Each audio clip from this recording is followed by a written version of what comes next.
It's not made up, it's the real because they're moving forward towards the German front lines, and when you're seeing those people starting to fall, they're actually the men that are being hit. On that day, in this place, men from the 1st Newfoundland Regiment went over the top and into history. They were virtually wiped out. Now their descendants want to find out what they went through. As they march back in time to the first day of the Somme, the iconic film shot there finally surrenders its secrets. Together, they reveal what happened on that day.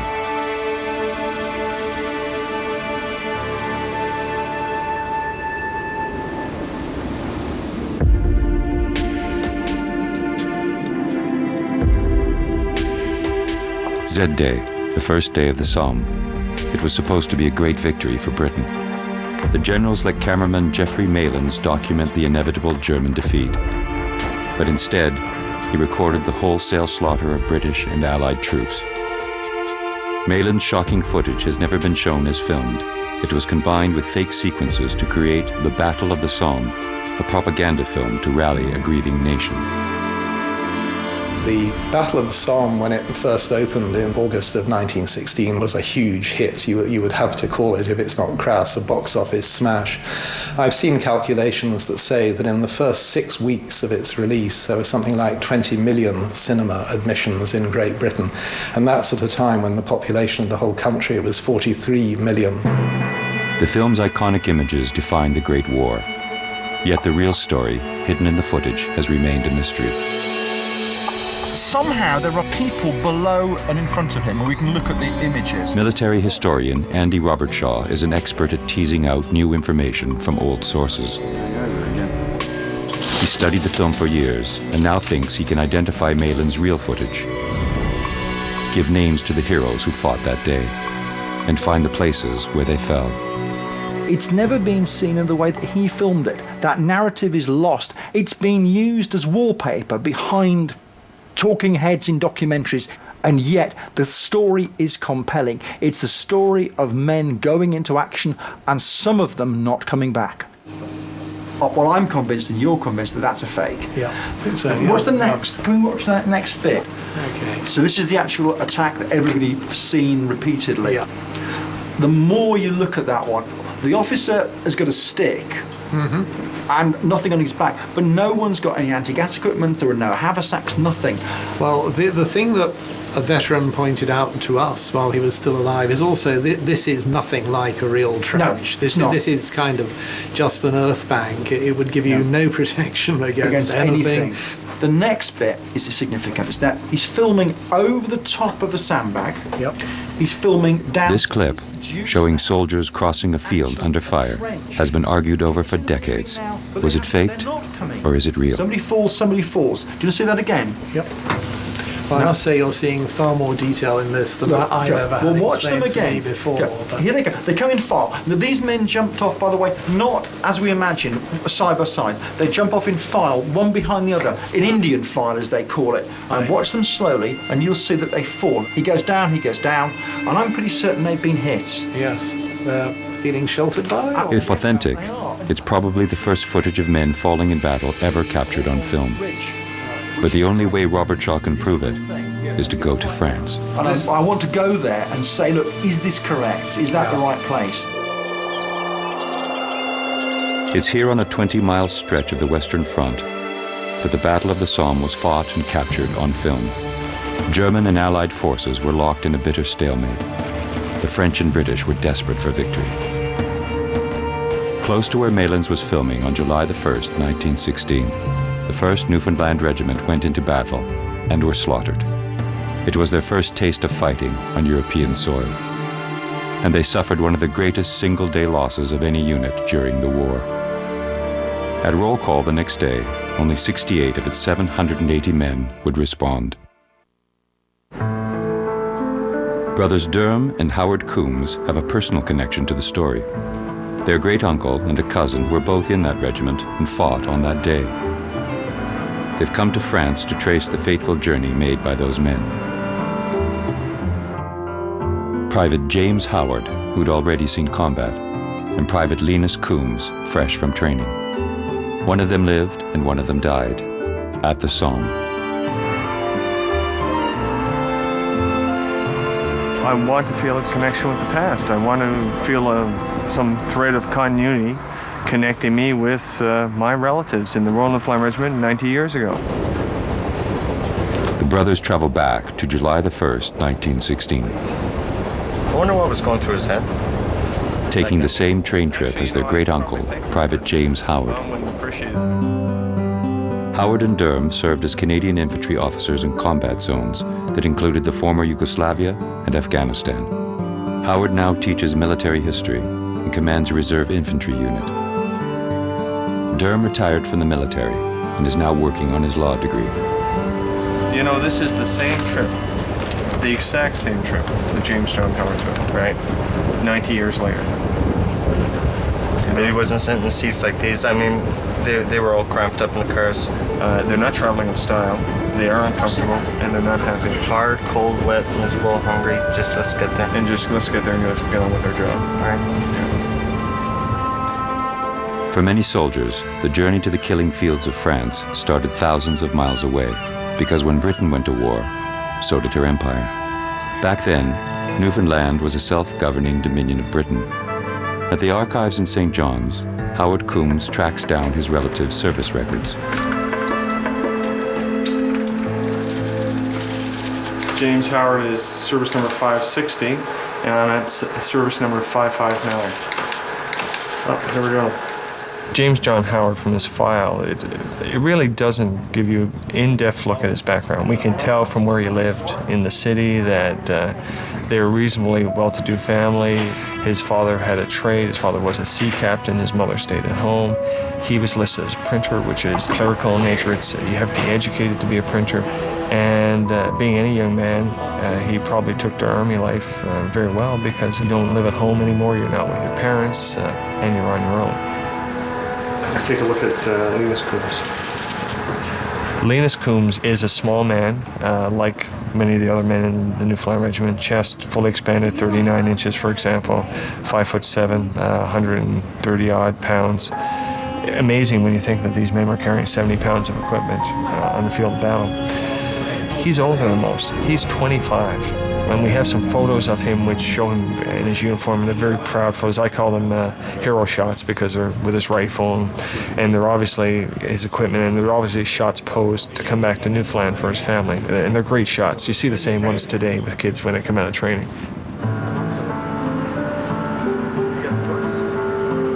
According to the regimental diary, on March the 22nd, 1916, the Newfoundlanders arrived on the Western Front.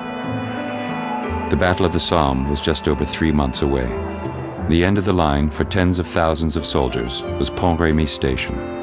Among them, Privates James Howard and later, Linus Coombs. This is where they start their journey, their adventure on the Western Front. They get off here, they travel up that road, and they cross the River Somme. They pick up ride. They're on the Western Front, 90 years ago today. Moving towards their destiny, the Newfoundland Regiment spent the spring and early summer of 1916 alternating between the front lines at Beaumont Hamel and their rest area at Louvencourt, marching through villages like Mailly-Meillet. Well, it's incredible. For me, it's a journey into the past, to get to know my ancestors more, and to really pay my respects at one of the greatest battles the Royal Newfoundland Regiment has fought in. Try to visualize this in 1916. You got gigantic armies locked in battle, throes of battle on both sides of this river. All over this area, there's millions of men of all nations fighting to the death. And today it's so peaceful.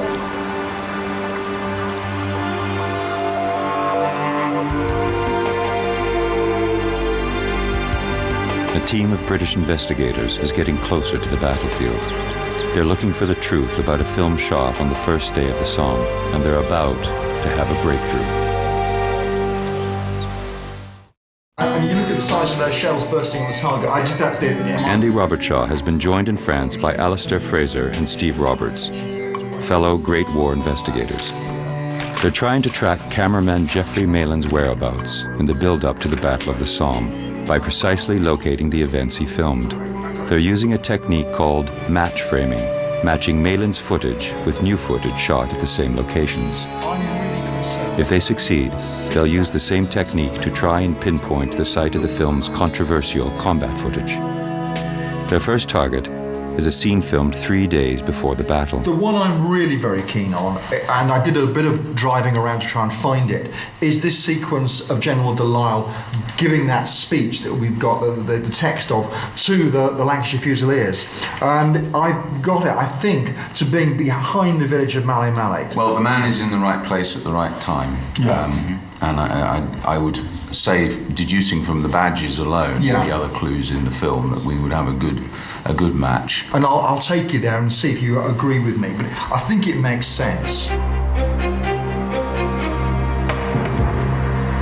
I'm really trying to work out what the relationship is between the film and the terrain.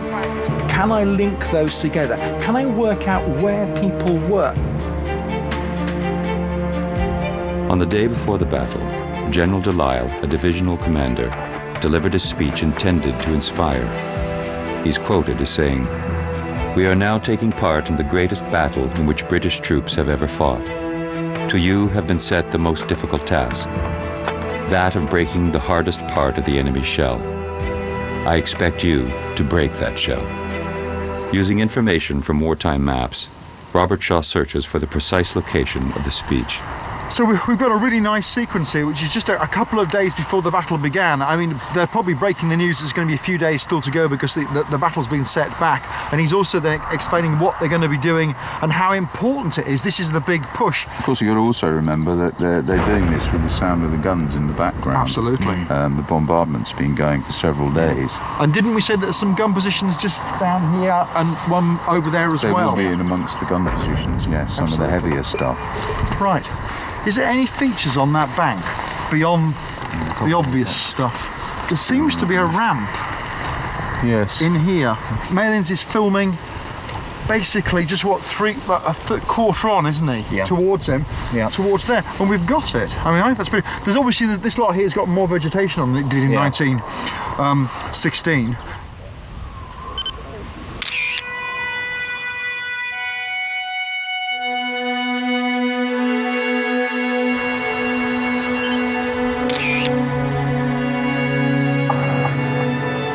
The team is satisfied. They have their first match.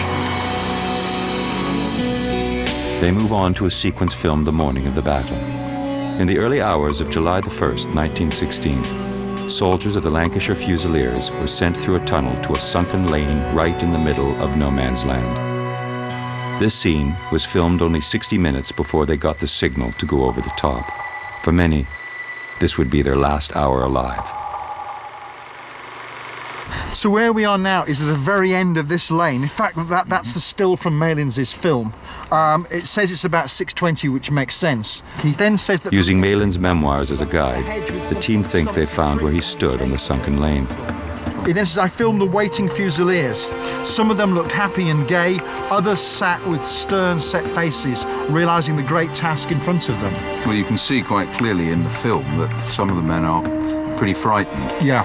Others, particularly the trench mortar men, are not quite so put out by it because they're not actually going over the top in about three-quarters of an hour's Absolutely. time. I mean, you've also got the fact some of these men are Gallipoli veterans. Yes. They know what to expect when they suddenly appear over the top of that ridge. And They know what's coming. Just sit there. Yeah. Just sit down. Just up there. Here. That'll do. Put your left hand a bit more on your knee. Okay. That's not bad at all. I think he was here. I mean, either way, give or take a few yards. That's pretty good. That's excellent. Good. They have their second match. They know the technique works because the terrain of this area hasn't changed. But will they be able to find the location of what could be the world's first combat footage?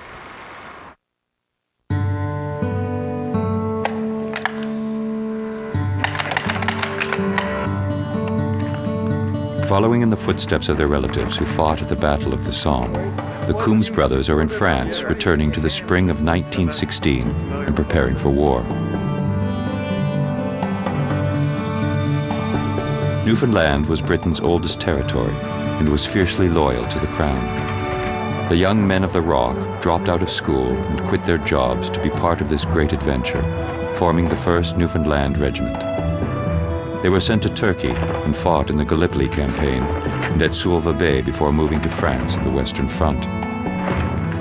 After hot climbs, the cold French spring required warmer uniforms. Well, you know, it's pretty rough wool on the inside. It's not bad, but considering they're 90 years old, they're in pretty good shape. And pretty good fit for you, too. This button fly is something else. This is a heck of a set of boots. I've never seen hobnails like this on a pair of boots before. You can see that actually being pretty hard on your knees and joints going in hard-packed roads, but I guess most of the roads around here at the time weren't paved. You notice how they've got the laces are straight across?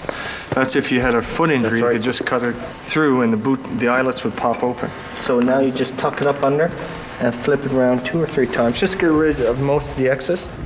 Now, I'm no sergeant major, but I would say that's a pretty darn good job for a first-timer. Good jacket, sir.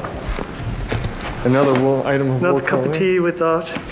I was looking at that today. That's very similar to the webbing I was first issued when I joined the military. No. Same material, different pattern, but it's all the same principles. It's all designed so you can get by for at least 24 hours by what you're carrying on your body.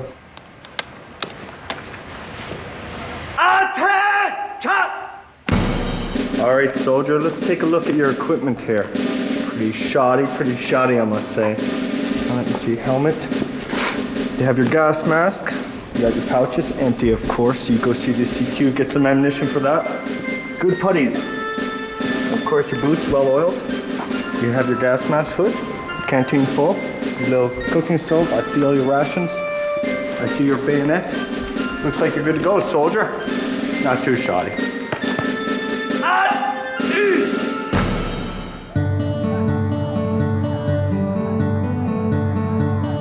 Private James Howard joined the newly formed Newfoundland Regiment with his friends at the outbreak of the war in 1914. He trained with them and fought with them, initiated into combat at Gallipoli.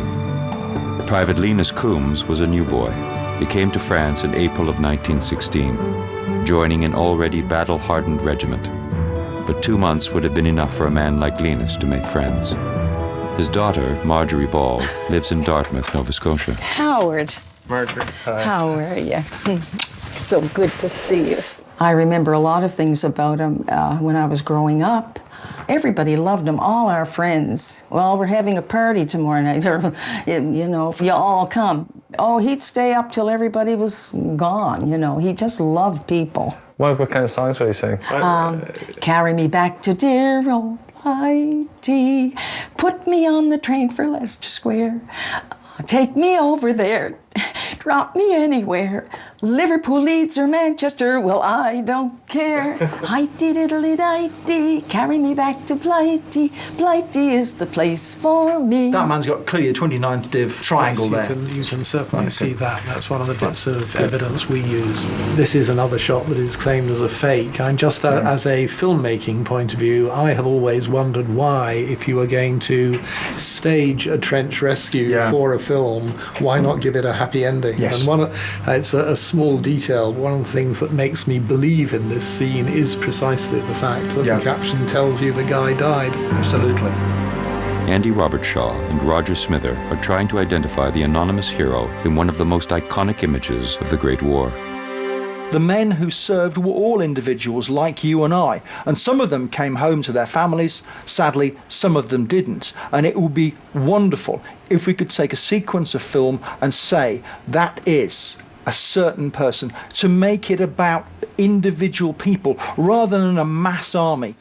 For years, the Imperial War Museum identified this man as Regimental Sergeant Major Wood, based on a claim by his family. If the man in the photograph is RSM Woods, which is argued, no. We've given up on Woods because we actually printed the name of Woods at a time when he was virtually the only claim we'd had. We've now had, in addition, over 50 alternative claims. Right. And our stance now is that we will not put a name to this because we are waiting for some clear, impartial third-party evidence. We've got a possible candidate, and we're hoping to try and get a final identification, at least for this man here. I'll be very interested to see the results of that. We'll see what happens. Steve Roberts is on the case. He's travelled to Stoke-on-Trent to meet Maurice Holland, a man who has publicly claimed for years that the soldier in the footage is his father, William. The information that you've got about your father, it comes from your family members seeing the film and a family member seeing it, other family members later seeing a repeat of it. Yeah. And my mother making a positive identification. Yeah. Okay. Like we said, like nobody's going to know my father. Like well, that's right. Yeah, that's right. You know, that's it. That clinches it. We had a wall clock. Yeah. And in the wall clock, she kept these. Yeah. Along with his medals. Okay. Nice and safe.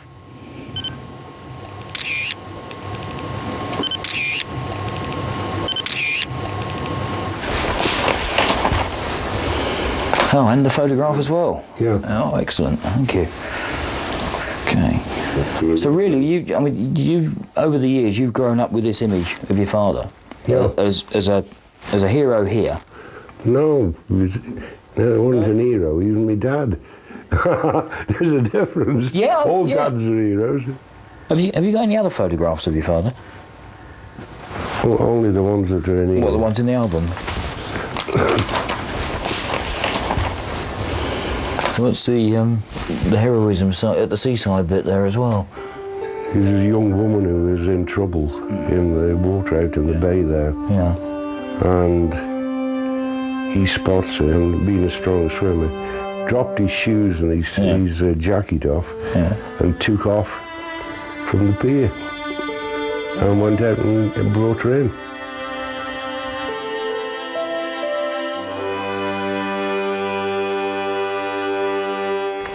That was a very interesting meeting. Mr. Holland is a very, very useful gentleman. He's got some really good information which might help us to pinpoint whether or not the man in that photograph is who he claims he is, William Holland, his father. On April the 13th, 1916, the Newfoundland Regiment left Louvencourt and marched to the third-line trenches near Beaumont Hamel. Marching long distances was a way to move troops and keep them fit at the same time. Quick march. They just didn't do a mile and stop. No, they did 5, 10, 15, 20 miles, an average of 20 minutes per mile with all their equipment. Right. The whole point was you had to be able to displace yourself and move to another location fairly quickly. We used to do this in the old Canadian Airborne Regiment on a regular basis, almost every day. How do you enjoy the boots? They suck. You can feel every time you hit the tarmac, you can feel the vibration right through your whole body. Really? Yep. Helmet's lighter than contemporary helmets. If you hit me, I'll be coming at you so fast. Bonjour.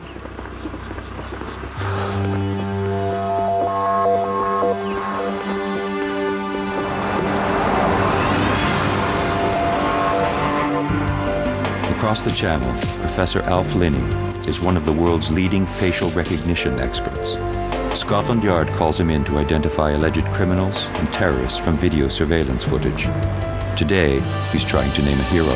It's the first time he's used this technique on footage from so long ago. This is an album from the Holland family showing William Holland. Right. And it's claimed that this is the young soldier, as he then was, who brought the wounded man back in again on the 1st of July 1916 on his shoulder, and that's a really important image that a lot of people have seen.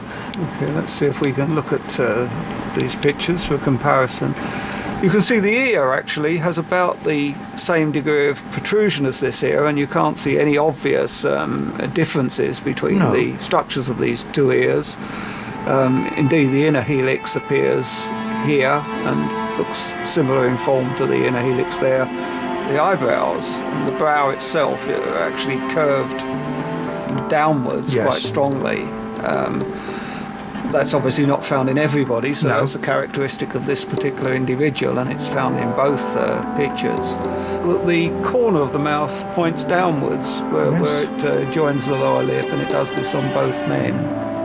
And now I'm going to try and scale the images so they're to the same scale. And now the distance I'm now using basically is the distance between the base of the nose where it contacts the face, where it connects to the face. But all of these points, so the eyes and the mouth, are all approximately in the same plane, so that when you tilt them, the proportionate distances between them doesn't change. So in terms of what we call morphology, that's to say the shape of the features, we haven't found anything that would rule this man out yet. If you saw these two men, I'm sure, across the street, you may not be able to distinguish between them. I think you can see why the family would believe that this is him. And of course there's nothing... The team is getting closer to putting a name to a famous face. But will William Holland's war records put him in the right place at the right time?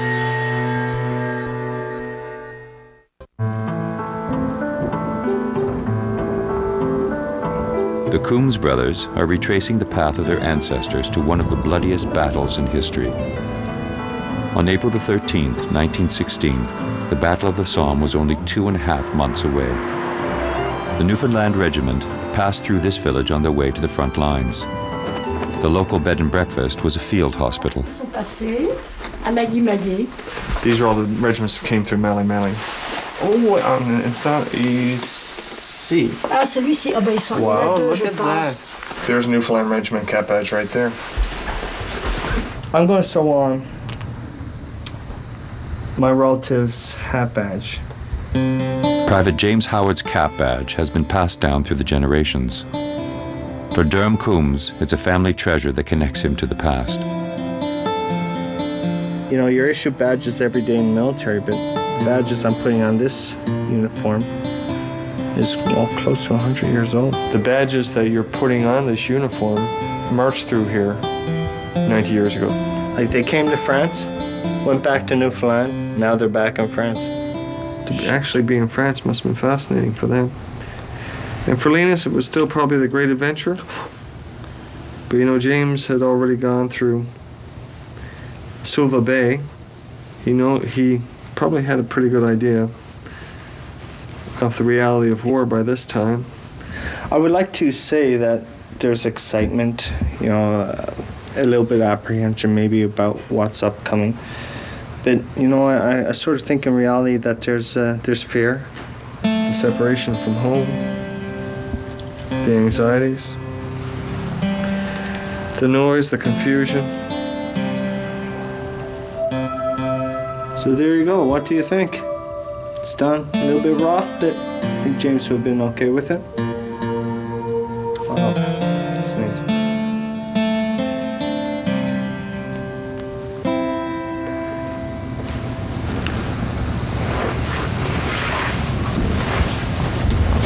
Cheers. To the regiment. Good day tomorrow. To a good day tomorrow. Weeks of work have paid off for the team back in Britain. Steve Roberts has managed to get hold of the military records of William Holland, the man they believe is the anonymous hero filmed on the first day of the Somme. I've now got in front of me a copy of the service record for the gentleman known as William Holland. And what I'm now going to try and do is have a look and see whether or not we can say for certain whether William Holland was in France at the time that we believe this photograph was taken. We know that William Holland is Stoke-on-Trent. Well, this gentleman is from Stoke-on-Trent, that's fine. And he signs on to the North Midland Division Field Company Royal Engineers. According to this paperwork in front of me now, he serves from the 25th of May 1915 right the way through until the 3rd of February 1917 on home service. Now, according to this, he doesn't appear to travel to France until the 3rd of February 1917. And that's 6 or 7 months after the filming is alleged to have been taken. It pains me to say it, but I can't see anything in the documentation that would lead me to think anything other than the fact that William Holland was not in France. Disappointed, very disappointed. It would have been, well, it would have been nice to have gone back to Maurice Holland and said, yep, 100%, that's your father. We're not in a position to do that. What we've then got here is King Street, Esource. Robert Shaw persists. There are other soldiers in the film whose faces need names. High feature from just there across the front of King Street. A trench map is used to identify the unit featured in another sequence in the film. Now look, it says King Street there. Yep. Yeah, and firing line there. In fact, that... They were the Lancashire Fusiliers. It's the clue he needs to identify the officer in charge. Later on. But again, the officer's got no rifle. He's wearing other ranks' equipment. Yeah. He's got a pistol, that's why. Look, he's got his pistol fastened on his webbing. Yeah. What we've got here is a badge at the back of his neck. That's a C Company flash. Now that probably makes him. There only is one second lieutenant in the company, and that's W.R.B. Caseby of C Company. Right. That is somebody by name. We're just trying to get a picture of him from another context to definitely confirm who it is. Right. On June the 12th, 1916, the Newfoundland Regiment was engaged in tactical exercises, including preparations for gas warfare. We did a lot of training now when we went out for rest. Going through a gas-filled chamber with our gas mask on, after a half hour of it, you'd sell your soul for a breath of fresh air.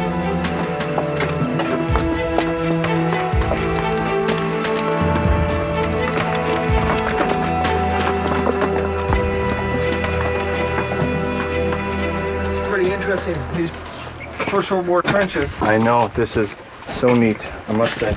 Well, both Howard and I have conducted gas training. It's with a simulant called tear gas. It makes your nose run, your eyes run. Any orifice on your body that produces any type of moisture burns. And it is quite unpleasant, but it teaches the soldier and the officer how to get on the mask, how to get on the suit, because if your suit's not fully closed, that you'll get a burning sensation on that area.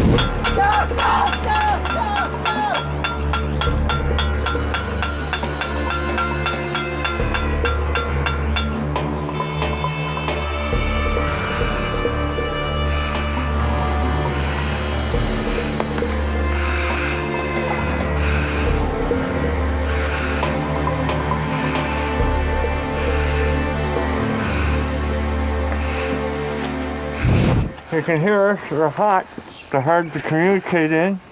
It'd be difficult to pass orders back and forth and do things and coordinate activities in trenches. I am miserable. This sucks. Let's take this out, see how it works. What do you think about it? Well, it's pretty hard to take a rifle case. It really is a difficult time.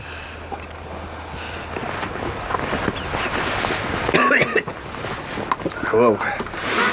No, that's an experience, all right. Well, I think we'll put those away because I'm not too keen to do that again. No amount of training could prepare Britain and her allies for the hell they walked into on the Somme. The team's research suggests this man is a Lieutenant William Caseby. They're going to test their theory using family photos and facial recognition analysis. Caseby's great-nephew Richard has also been tracked down. He's the managing editor of the Sunday Times. Caseby was a Scottish architect. In 1916, he was attached to C Company of the Lancashire Fusiliers as a second lieutenant. On July the 1st, he led his men over the top, then regrouped and led a second attack. Most were mowed down within yards of the sunken lane. Caseby was one of the few who survived. He was awarded the Military Cross. In April 1917, he was killed by a shell. He was my greatest pal and the most liked man in the battalion. His men and brother officers were more upset hearing of his death than of any other casualty.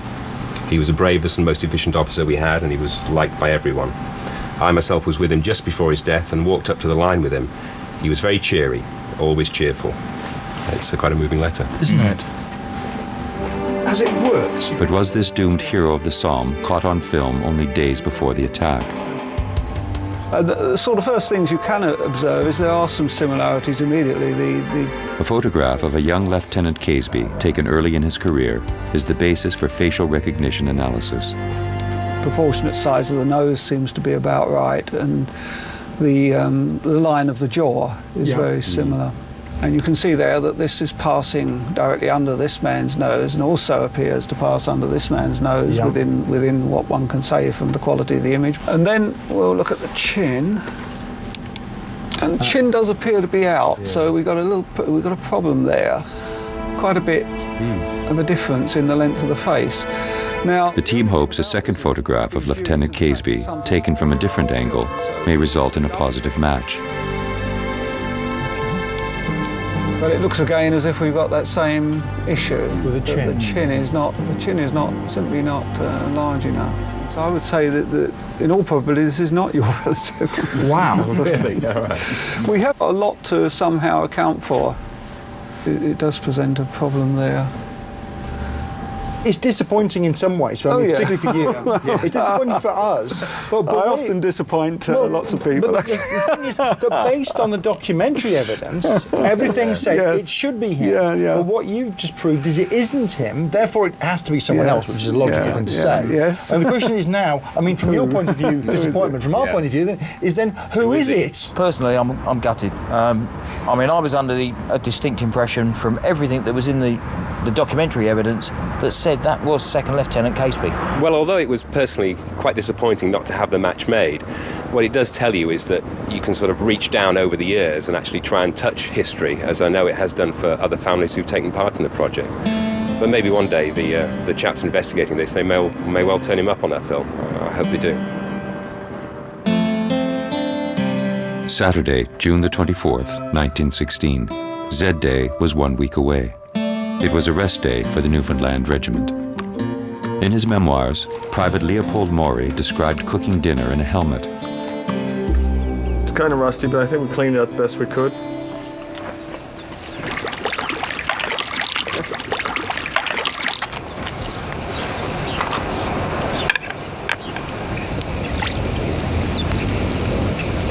The only reason I can think Maury would put bacon in with his cabbage is because there's no salt beef available in France. You know what? I think that it's a good hypothesis. He wouldn't fry it. He would have boiled it like salt. Well, because he's talking about boiling cabbage and bacon.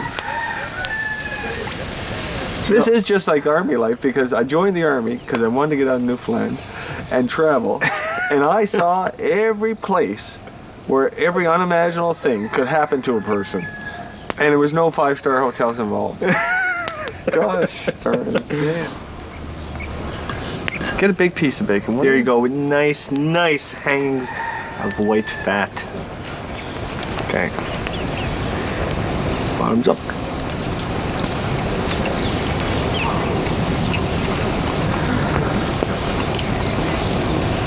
Tastes like soggy bacon in a steel helmet.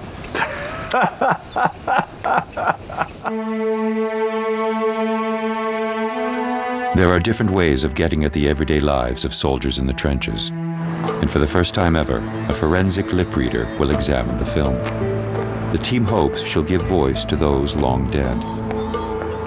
Deaf since childhood, she is used by police forces around the world to interpret surveillance video, often working on extremely sensitive cases. But the film's silent. And originally it had music with it, and nobody was really bothering, I don't think, about what was being said.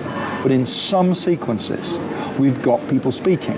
You know that they're speaking. Sometimes it's counting, sometimes it's conversation. And because they knew there was no microphone, they're just talking to each other. The quality of film that was shot before the Second World War can be quite jerky. Yes. Whereas, of course, modern filming, it flows very smoothly.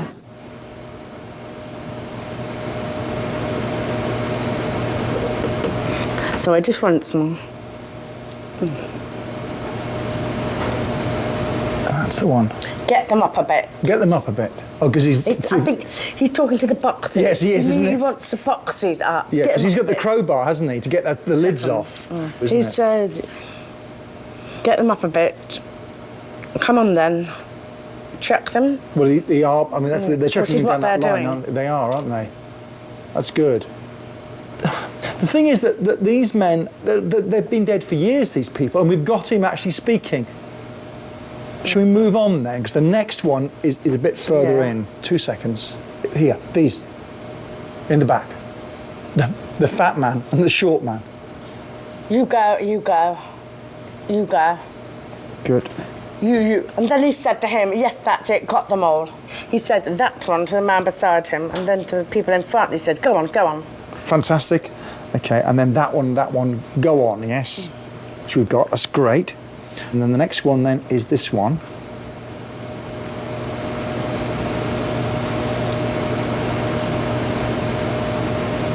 Get them. Get them. And then we'll go. Could it be fix them? F-I-X? Yeah, fix them, yeah, fix. Yeah. So we've got that down as an alternative. Fix and them. Then he says to him a second later, as he turns around, and then we'll go. And then we'll go. That's incredible. Let's try this one at 26:20. Leg injury. Jesus. Yes. Swears. And then Sarge, he needs carrying. He needs carrying.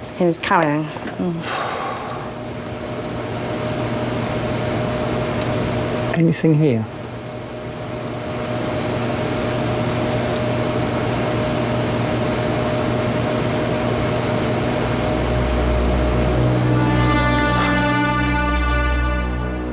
We'll just go back a few seconds.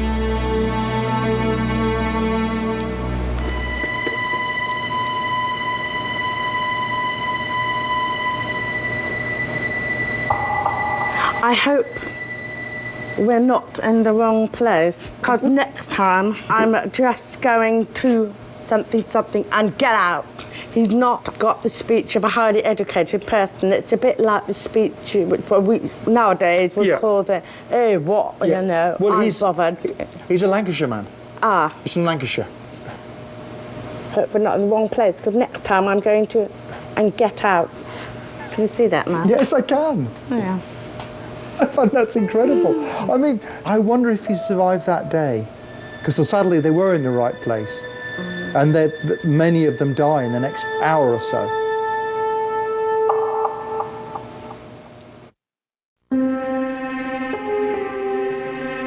In the days leading up to the Battle of the Somme, soldiers' souls, as well as their bodies, were being prepared for what lay ahead.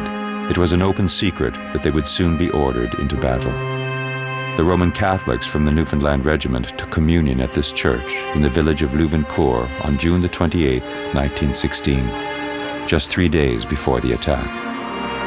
Private Leopold M recorded the service in his memoirs. There were over 300 of us in the churchyard. There was quite a number of graves of young Frenchmen from 18 to 21 killed in August 1914. Women and girls cried quite openly in the church. I expect we reminded them of their own sons and brothers and husbands and loved ones who had been killed. Private James Howard and Private Linus Coombs were also Catholics, more than likely at the service. There was 300 RCs, they were all here together that day, but Linus had just joined the regiment several months previously, so he would have been one of the new guys. That's right. And James would have been one of the old guys, so that's our hard mix. They would probably might not have even talked to each other, because Linus hadn't seen action, hadn't seen combat, unlike all the other soldiers of the regiment. But they were here together that day. Probably should just take a moment. Yeah.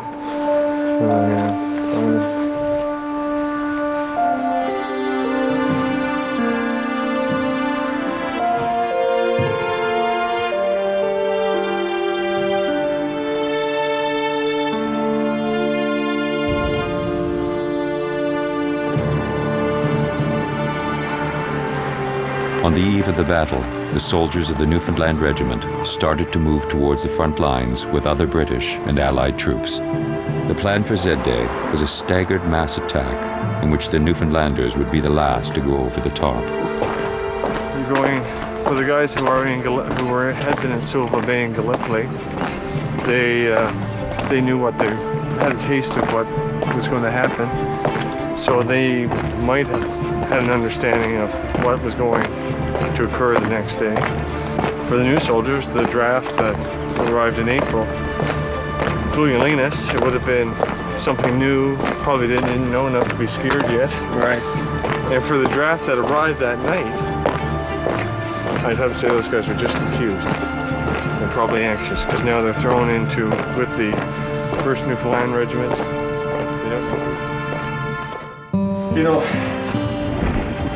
The brothers reached their destination, Close to the front lines at Beaumont Hamel, where Linus Coombs and James Howard and the rest of the Newfoundland Regiment went into battle on July the 1st, 1916. A little bit of a chill in the air tonight. Hopefully we'll be able to keep ourselves warm in here. And then we had to make a thick enough bed to put some separation between us and that fluid. You know, Howard, I think this is a quite pivotal moment for me. I'm here lying here with James's hat badge. I'm part of his original kit. And I can't help to think, but, you know, he was one of 25 men somewhere in the barn, bunked down, you know, thinking about the next few days, you know, the fear, you know, all this with the constant bombardment and the threat of being wounded or killed just around the corner.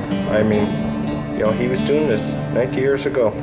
And just find that so amazing. And being an only child, he's probably thinking of his mom and dad, too. All right, here, I'm gonna blow these things out and we get some sleep.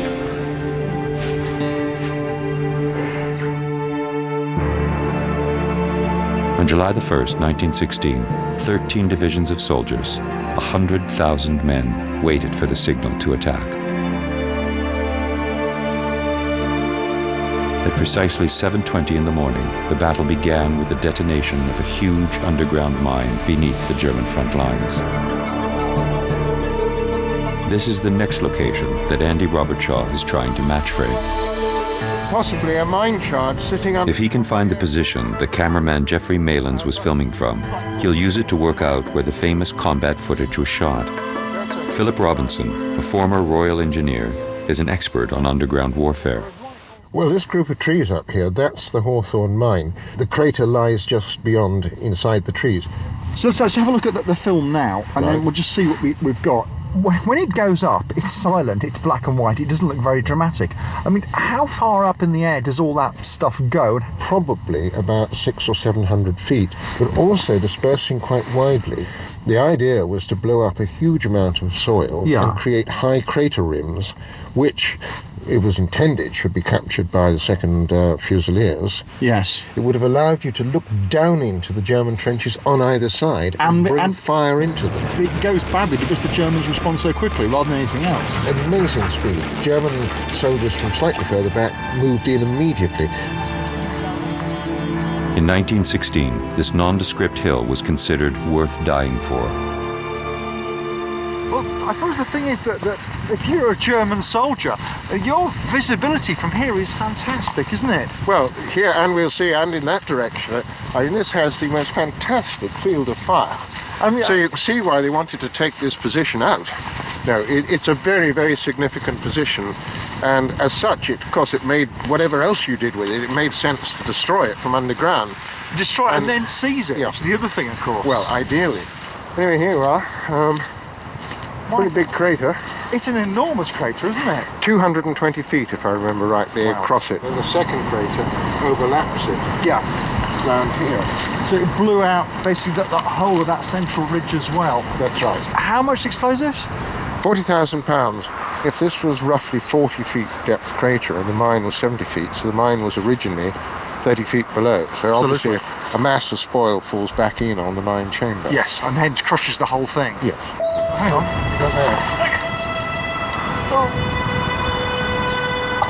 It's a piece of skull, I think. Looks like a bit of a skull. Well, I think the rest is around somewhere near to hand. Absolutely. There are some holes over there. I think we ought to give it a decent burial. Well, I got a knife on here. You can scrape a hole here if you like. Anyway you like. Is it okay? It's not a strange burial, but this is buried, isn't it? Cage. 2 centimetres. It just seems a shame to leave, someone's remains on the surface, isn't it? It's an enormous war grave, really, isn't it? If we're thinking about where Malins was, because we saw from the car the explosion up here, he was somewhere back in that lot, and I'm just looking, there are terraces. I wonder if he's on that Jacob... Standing on the lip of the Hawthorne crater, Robertshaw now has a clear understanding of where cameraman Jeffrey Malins was working on the morning of the attack. On this small section of the front, he filmed the waiting troops in the sunken lane, the Hawthorne mine explosion, and what may be the first combat footage ever recorded. Malins wrote that after the mine exploded, he swung his camera round and filmed the attack. What we thought was, if we had the trenches marked out with tape, we can then move around on that terrain and try and find it, and if needs be... If Robert Shaw can line up the precise location of the camera when the mine went off, he'll know where Malins filmed the combat scene and be able to prove that it was real. So what you want from us is this trench up here, please, and some bits of this one around here. Yeah, basically that corner. If we set up here and then pick up the junction, what specifically we're trying to do is to translate the positions of the trenches as shown on the historic trench maps into precise locations on the ground. And then once we've found those precise locations, we'll mark them with tape. And what that means is Andy doesn't have to walk up and down with the photograph in his hand trying to judge exactly where he thinks it was taken from. It's a case of walking along the tape until you find a point that matches. Yep, got that, Dave, thank you. I'll go on up the Beaumont Road, get one up the top there. Yeah, okay, Dave, thanks. Got that, Dave, thank you. Should we see if the historic map fits on there? Alright. A moment of truth. And that's looking quite good, isn't it? With the survey points established, the team now knows exactly how the old trench maps fit into the modern topography. They can now mark out the actual trenches. If you could walk along the face of the slope there, at the base of the slope for 4 meters, you're going to be very close.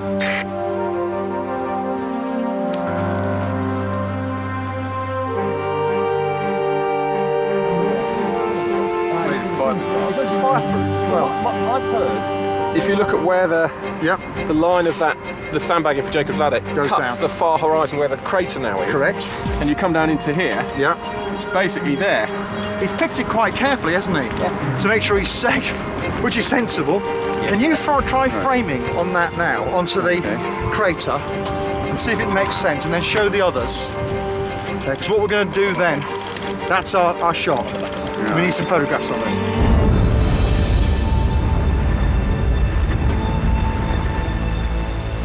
So what we're basically saying, he's here, 7:20 in the morning, he films the crater go. Yeah. At some point later in the morning, he's then in the same position, he pans to his right. Try it. He's then going to pick up figures going from right to left across there, is live footage. It's not made up, it's the real McCoy. It's people going across and they're moving forward towards the German front lines, and when you're seeing those people starting to fall, they're actually the men that are being hit. Yes. Whether they're being killed or wounded, but they're falling and they're being hit. And in there's that odd edit that comes in, and I think it's because too many men die or get hit that they edit the sequence out and then pick it up later on when there are more people moving through. And what I'm intrigued So to in the know, very moment you get the start of combat photography, you get the start of combat photography censorship. Yeah, absolutely, yeah. It's a propaganda film. You don't want to have too many people going, down and laying still. Can you move up to the edge of the ploughed field, please? Okay, lads, a single file, a loping run, go.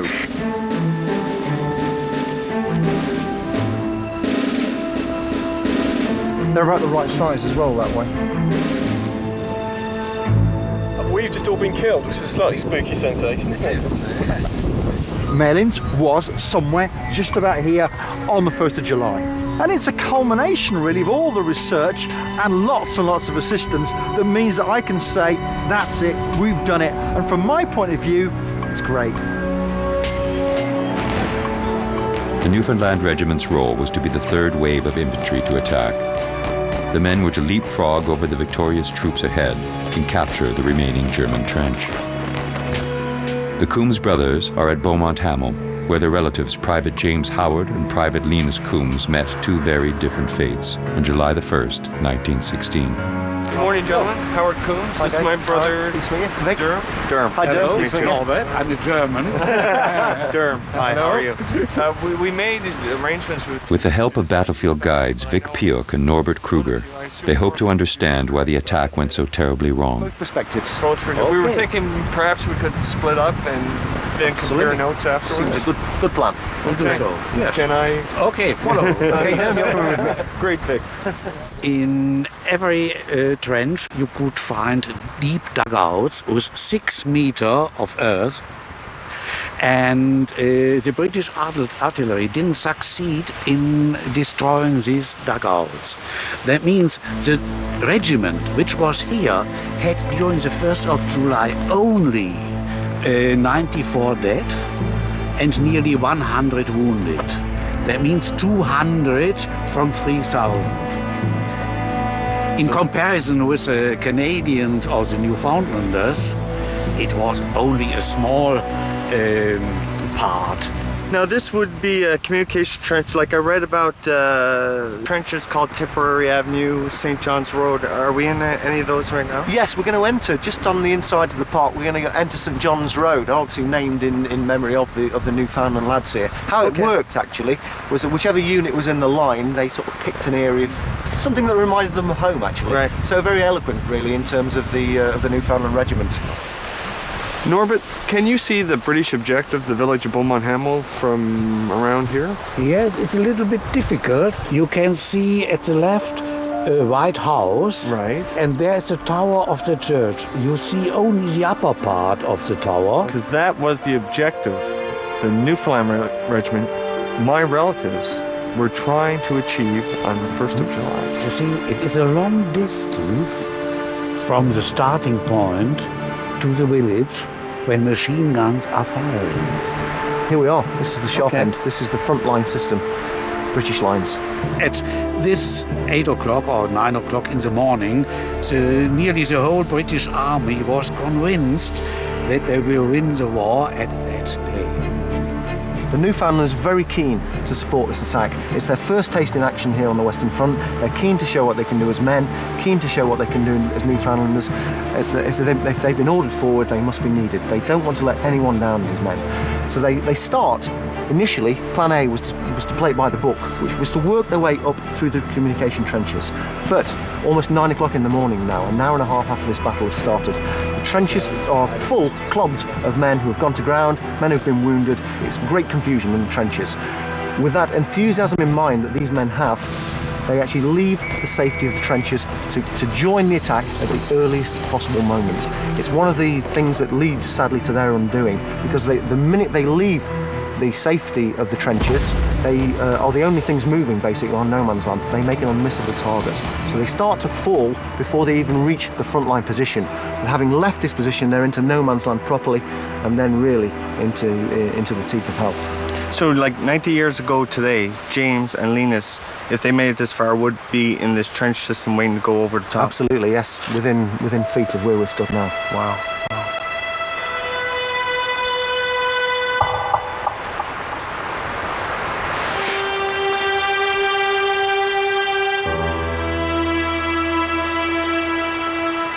Where would James be about right now? Coming through the trenches, it's hard to say, but we know from accounts that directly to our front, the copse of trees, that's the limit of the Newfoundland advance on this side.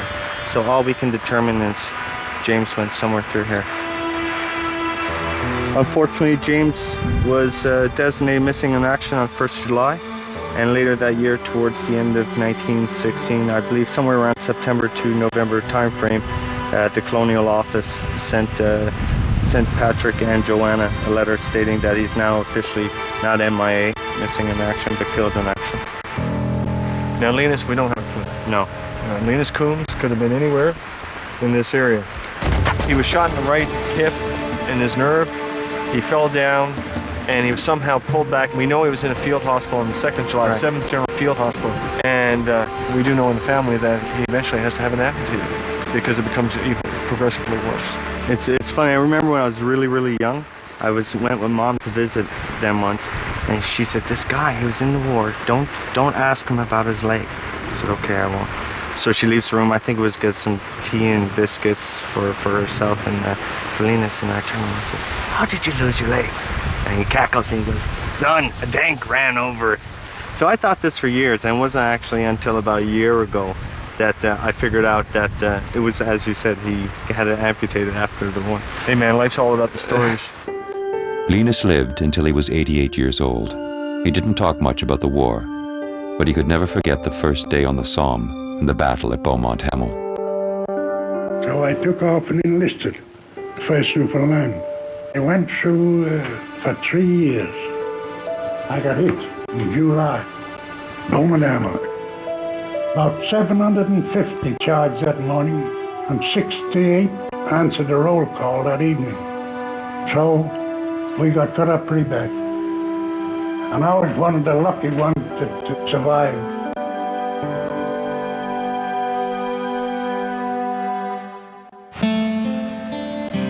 In the middle of no man's land are the skeletal remains of the tree Newfoundlanders call the Danger Tree. It marks the furthest point reached by any soldier from the regiment on July the 1st, 1916.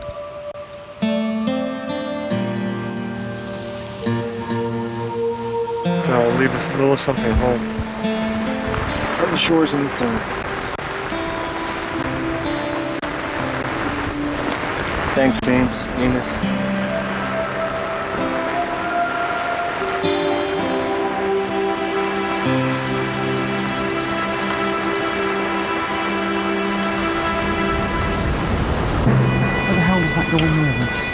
Andy Robertshaw and his team have identified the only real combat footage in the film, The Battle of the Somme. But they haven't managed to put a name to a soldier filmed on that day. The forensics suggested William Holland was this man, but his record said otherwise. War records put William Caseby in this sequence, but the forensics said it wasn't him. With 2 strikes against him, Robertshaw believes he has another chance to identify a soldier filmed on July the 1st, 1916. Now, the other thing is that the company commander is a man called Dawson. Archive research suggests this is 27-year-old Captain Edmund McNaughton Dawson of the 1st Lancashire Fusiliers. Captain Dawson was recorded as being part of the first wave of the attack on July the 1st. On that morning, he stood up, gave the order to advance, and was wounded by German machine gun fire. But will the image of the man Robertshaw believes is Dawson match his photographs? The first thing I want to do is line up some features on these people. So I've got the eyes there, and I'm going to make the eyes as horizontal as I can make them. I see. Okay. I can see he's got a rather deep, what's called mentolabial groove here. Yes. So this is the groove between the chin and the lip here, and that's quite deep on this man, and it's also quite deep on this man. So there's also a rather wide lower jaw here, and that looks as if we've got a fairly wide lower jaw there. You can see the shape, actually, of the so-called pronase in the tip of the nose, and it doesn't differ from this in any substantial way. So already there are quite a lot of features you would say are the same, and nothing which you can actually say is different. And then I'm going to take one feature and draw a line right across to the feature on the other man and see where that goes.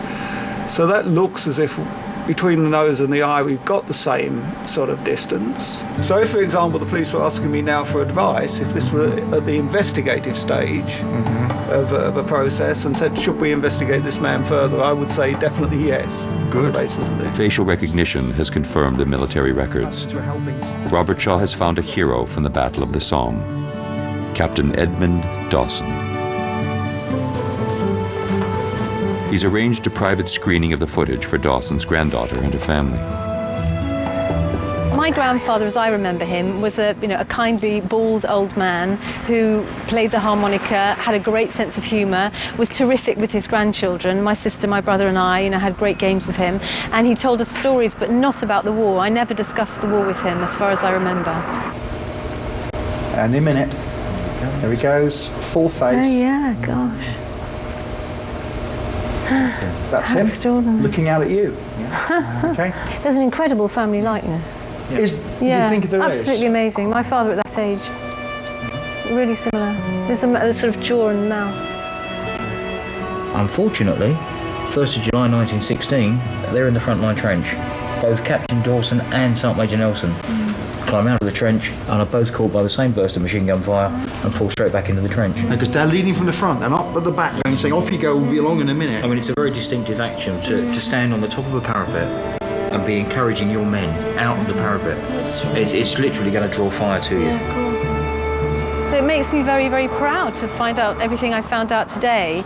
And there's something very kind of powerful about seeing a family resemblance on the screen. He looks so like my brother, like my father. And I knew when he turned his face around that was him. It was amazing. What I love about this whole project is the fact that now when I speak to someone, I can say, that man is Captain Dawson. And the other thing we've done is to say, you can stretch the boundary of research. It's hard work. It'll require a lot of disciplines. You can't just sit in your study. You've got to get out there and walk the ground. You've got to speak to experts. You've got to get the people in who can do that kind of forensic work. Take the evidence apart, put it back together again and say, look, this is the narrative.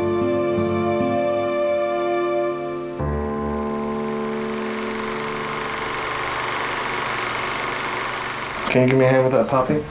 Sure. Let me see. I'll have to get one later. Where are you going to fit it on that chest of yours? Yeah, it's chest like a trout.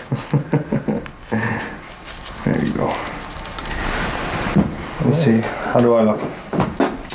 Sorry from that cheap shirt. You're looking okay. Turn around.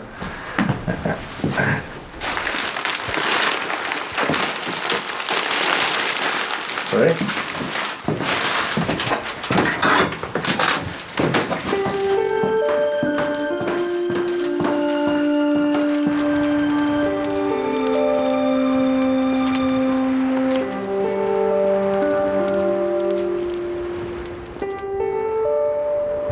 This has always been a personal goal to come to Beaumont Hamel. I really didn't understand much about it, except it was a very significant event for my family and for Newfoundland. But I never comprehended it. I've always regretted I didn't come here before, but I'm glad that I've only come here now, because I don't think I would have truly had a feeling for what happened here until I reached this point in my life and my experiences. I think particularly for James, the fact that sort of overwhelms me is we don't know where he is. He's somewhere around here, and maybe to be found, maybe never to be found. And so his final resting place is area where, I don't know, millions walk every year. When I get home, I'll tell my wife about what I saw here today, what I felt here today. And I think she'll understand, because she's heard me talk about my friends, people I've known, and she'll be understand what I'm feeling.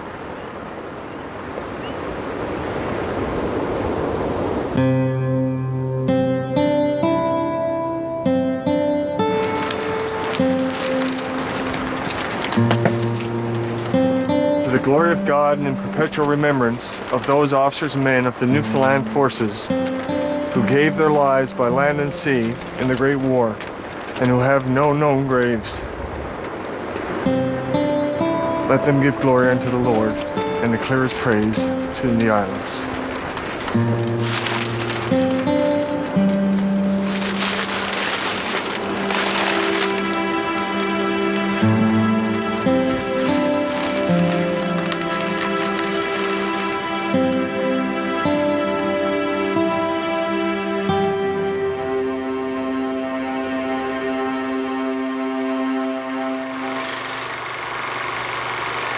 The Battle of the Somme was meant to be over in a day.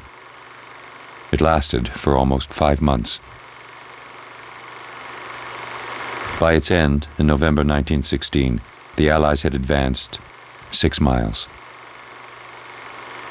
And more than 1 million men were missing, wounded, or dead on the Somme.